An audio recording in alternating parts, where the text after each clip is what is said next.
I think one of the things that was unique about Regretting You that made me want to come on board and develop it with Anna and Flavia is the fact that Colleen is able to tell relatable stories, but without stepping on tropes per se. And I think a lot of times her use of humor also helps tamper down the melodrama. So you kind of grab readers by the heartstrings a little bit, and they fall in love with the characters because of the humor.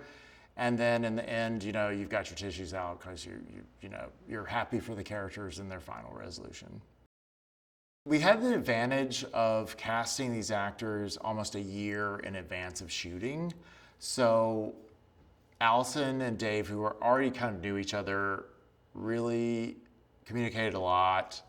And then Mason and Mckenna started hanging out basically nonstop once they were cast together. So by the time we started shooting, they were best friends. And Mason would come to set just to hang out with her, even when he wasn't working, on days he wasn't working. So, and then Willa Fitzgerald and Allison Williams both went to Yale. They're about 2 years apart. And Allison said, Willa's like my little sister. They have a great relationship. So it was a little like summer camp love fest by the time we all got to Atlanta. I think this movie is not just for mothers and daughters. It's one of those great things you could take your mom to or take your daughter to. You're not going to be embarrassed seeing something next to your mom like, oh gosh, where you turn beet red. But also, honestly, I believe that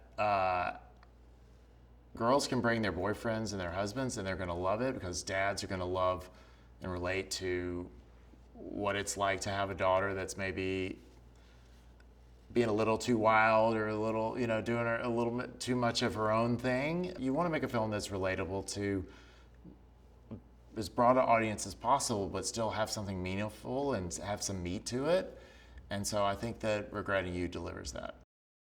One great thing about Colleen Hoover books is that even though it's kind of these outrageous plot twists and events that hopefully don't happen in your own life, the characters are so relatable that I think it's something that most people will love to watch because there's always a hint of something that like, that's me, that's a hint of me, or that's a little bit of something, that's how I would handle the situation.